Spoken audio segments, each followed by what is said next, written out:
2009 সালে বিডিআর হত্যাকাণ্ড যে ঘটনাটি ঘটেছিল সেই ঘটনার সুষ্ঠু তদন্ত এবং কমিশনের দাবিতে যে আসলে অবস্থান কর্মসূচিতে ঘোষণা করেছিলেন সমন্বয়ক মাহিন সরকার, সেই অবস্থান কর্মসূচি মূলত শুরু হয়েছে বেলা 11টায় এবং সেখানে মূলত আসলে অবস্থান নিয়েছেন ভুক্তভোগী পরিবার এবং যা বিগত বিডিআর আসলে যারা বহিষ্কৃত এবং বিভিন্নভাবে আসলে যারা পদচ্যুত হয়েছিলেন তাদের আসলে অবস্থান কর্মসূচি হয়েছে এবং তাদের পরিবার মূলত এখানে অবস্থান নিয়েছে। এই মুহূর্তে আসলে সমন্বয়ক সহ আসলে যারা আসলে বিডিআর সাবেক যারা কর্মকর্তা রয়েছেন এবং জওয়ান রয়েছেন তারা মূলত এখানে অবস্থান নিয়েছেন এবং তারা তাদের আসলে দাবি নিয়ে আজকে এসেছেন এবং তাদের যে দাবিটি ছিল যে কমিশন হয়ে সুষ্ঠু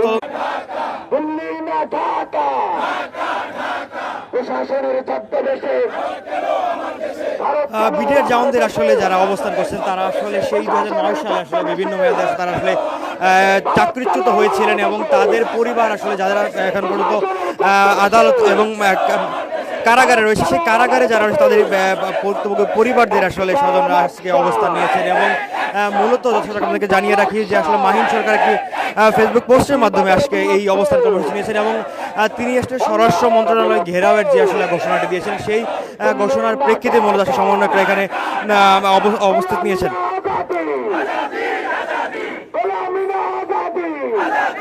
আপনাদেরকে জানিয়ে রাখি যে আসলে গতকাল সন্ধ্যায় এক ফেসবুক পোস্টে তিনি যেমন ঘোষণা দিয়েছিলেন যে আসলে বিডিআর হত্যাকাণ্ডের বিচার নিশ্চিতে কমিশন গঠনে গড়িমসি করছে সরকার এবং সেই কমিশনের গঠনের দাবিতে মূলত স্বরাষ্ট্র মন্ত্রণালয় ঘেরাওয়ের একটি ঘোষণা দিয়েছেন। আপনাদেরকে আরও একটি বিষয় জানিয়ে রাখি, আজকে সকালে মূলত বিডিআর হত্যাকাণ্ডের ন্যায় বিচার নিশ্চিত করতে আগামী 5 কার্যদিবসের মধ্যেই তদন্ত কমিটি গঠন করা হবে বলে স্বরাষ্ট্র উপদেষ্টা মোহাম্মদ জাহাঙ্গীর আলম জানিয়েছেন এবং সেই বিষয়টি আজকে সকালে আসলে উনি সংবাদ মাধ্যমে আসলে জানিয়েছিলেন এবং সচিবালয় স্বরাষ্ট্র মন্ত্রণালয় সম্মেলন কক্ষে বিডিআর হত্যাকাণ্ড নিয়ে বিশেষ প্রেস ব্রিফিংয়ে মূলত তিনি এই তথ্যটি জানিয়েছেন। আগামী 5 কার্যদিবসের মধ্যেই সেই কমিশন গঠিত হবে বলে তিনি আসলে জানিয়েছেন।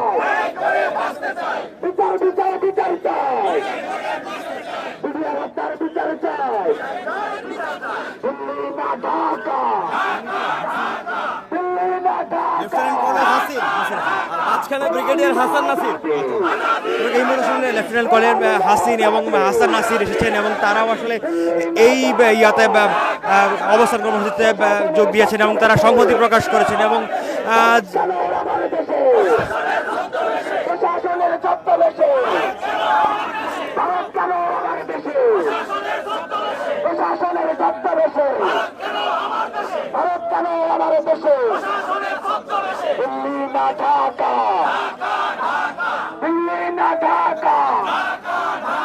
আমরা কথা বলার চেষ্টা করবো এখানকার আসলে একজন বিডিআর সদস্যের সাথে।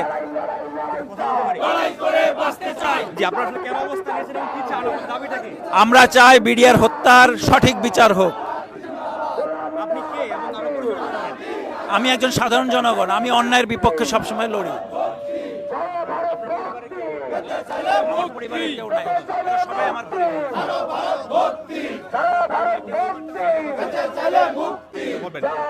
আমার বাবা আটক আছে 2009 সাল থেকে।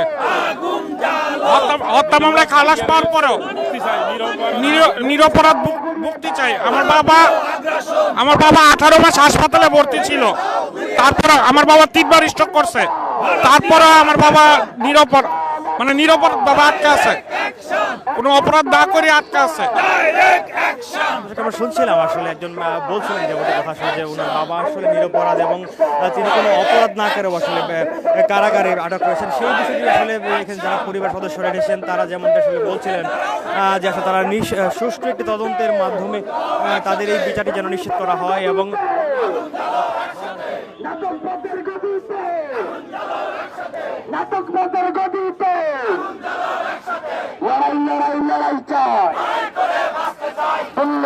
ঢাকা দিল্লি না ঢাকা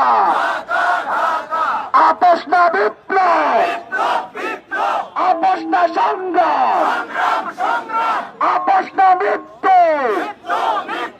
প্রশাসনের ছদ্মবেশে ভারত কেন আমার দেশে, প্রশাসনের ছদ্মবেশে ভারত কেন আমার দেশে, প্রশাসনের ছদ্মবেশে ভারত কেন আমার দেশে। দিল্লি না ঢাকা, হত্যা হলো বিডিআর, হত্যা হলো বিডিআর। দর্শক, আইন উপদেষ্টা কার্যালয় ঘেরাওয়ের ঘোষণা দিয়েছেন মূলত আসলে বৈষম্যবিরোধী ছাত্র আন্দোলনের অন্যতম নির্বাহী সদস্য মাহিন সরকার। তিনি আসলে গতকাল সন্ধ্যায় একটি পোস্টের মাধ্যমে, ফেসবুক একটি পোস্টের মাধ্যমে আসলে আজ বেলা 11টায় মূলত এই স্বরাষ্ট্র উপদেষ্টার কার্যালয় ঘেরাওয়ের ঘোষণা দিয়েছিলেন। সেখানে মূলত তিনি যেমনটি আসলে জানিয়েছিলেন, বিডিআর হত্যাকাণ্ডের বিচার নিশ্চিত আসলে কমিশন গঠনে আসলে এই সরকার গড়িমসি করছে এবং সেই গড়িমসির প্রতিবাদে মূলত তারা অবস্থান করবেন। এবং এইখানে মূলত বিডিআর বিদ্রোহীতে আসলে যারা বা যেই সব পরিবারগুলো আসলে ভুক্তভোগী এবং যাদের বিদেশি সদস্যদেরকে আটক করে হয়েছে এবং কারাগারে রয়েছেন, সেই পরিবারগুলোর সদস্যরা আসলে এখানে অবস্থান নিয়েছেন।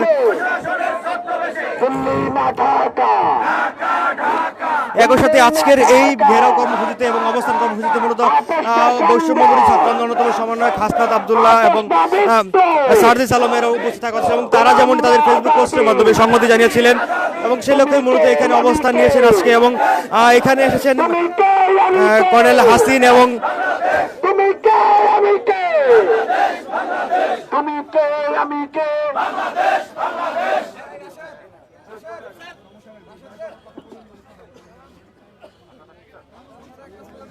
আসসালামু আলাইকুম। আপনারা জানেন বর্তমান যে অন্তর্বর্তীকালীন সরকার, তারা এই বিজয়ের মাসে, এই 24শে জুলাই বিপ্লবের বছরে তারা এমন একটি সিদ্ধান্ত নিয়েছে, সেই সিদ্ধান্তের ফলে বাংলাদেশের সাধারণ ছাত্র নাগরিক আশাহত হয়েছে। আপনারা জানেন এই পিলখানা যে ট্র্যাজেডি, সেই ট্র্যাজেডি ছিল পরিকল্পিত হত্যাকাণ্ড।